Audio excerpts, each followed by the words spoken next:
This video is about basic scale fingerings, especially major and minor scales. And instead of listing out the standard fingerings for different keys, I'd like to share some of my ideas around why these fingerings work, and perhaps you can apply it to different types of scales as well. I like to organize the scales in two different categories, ones that start on white keys and ones that start on black keys. And now the scales that we're dealing with, especially in this video, are all 7-note scales. 1, 2, 3, 4, 5, 6, 7. And then we repeat the tonic or the starting pitch. Scales that start on a white key will use the following fingering: 1, 2, 3, 1, 2, 3, 4. In both hands, going outwards. Right hand ascending, left hand descending. With two exceptions: F, major or minor in the right hand, and B, major or minor in the left hand, because of the fourth pitch. The fourth note there is a black key, therefore we're going to avoid using our thumb. So for those, we flip it: 1, 2, 3, 4, and then 1, 2, 3. Now the reason we avoid the thumb on a black key is because the black keys are further away from the edge of the keyboard. And the basic anatomy of the hand, if we look at it, is that the thumb and the pinky, so fingers 1 and 5, are closer to the edge, and 2, 3, 4, they're much longer. And so their reach sits more comfortably with black keys. In general, we are avoiding the use of the fifth finger or the pinky, and we're reserving it for the top or the bottom end of a scale, and also when we're changing directions. For scales that start on a black key, we'll find the fingering by looking at the scales going inwards. Right hand descending, left hand ascending. And we're going to put a focus on finding the pitches that we'll use with our thumb. The concept to keep in mind is to look at the scale so that we're identifying the groups of black keys. So if we look at the keyboard, there are groups of 3 and there are groups of 2. Now when we're descending with the right hand, whenever we come across a black key, and it doesn't matter which one of this group or which one of this group, when we come across one, when we're going from white to black, we always play that white key with our thumb. So in this case, we have these pitches. And now we organize this scale into two groups, looking at the black keys. So we have this group and we have this group. Now, what are the white keys that come right before that? C and F. So we'll place our thumb on the C's and F's.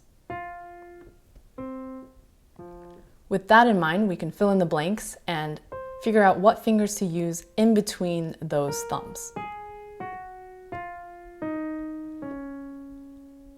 Now with the left hand, same thing. We're looking at these pitches and we identify this group of black keys and this group. And the white key that comes before that black key within that group will be played by the thumb. So F and C for this as well. Fill in the blanks. Depending on how far you'll go, the start and end of the scale will be different. You'll choose to use different fingerings. Now you may get confused with a scale like B flat harmonic minor, because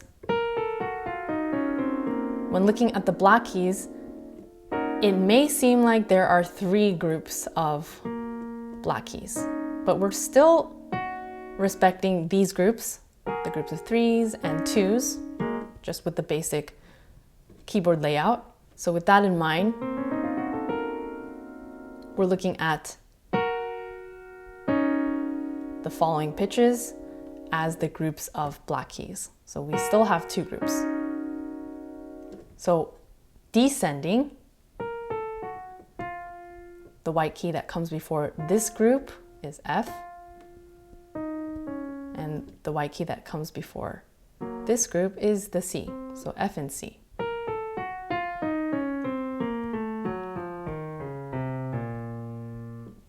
Now, quite conveniently, most times we could use the fingerings for major scales for major modes because each of the modes have the parent scale. So for example, C Lydian, the parent scale is G major. So depending on our starting pitch, we'll just apply the fingerings from the G major scale.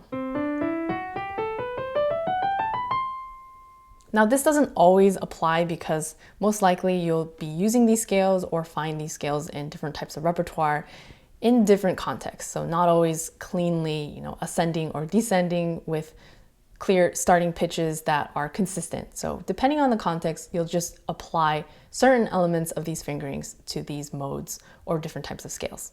Now, additionally, just to touch upon this subject, because it's really meant for a separate video, when we're dealing with modes or synthetic scales that don't have a convenient parent scale that we can refer to, what I find is helpful is to find the closest scale that we're familiar with and apply those fingerings. So for example, with C Lydian augmented,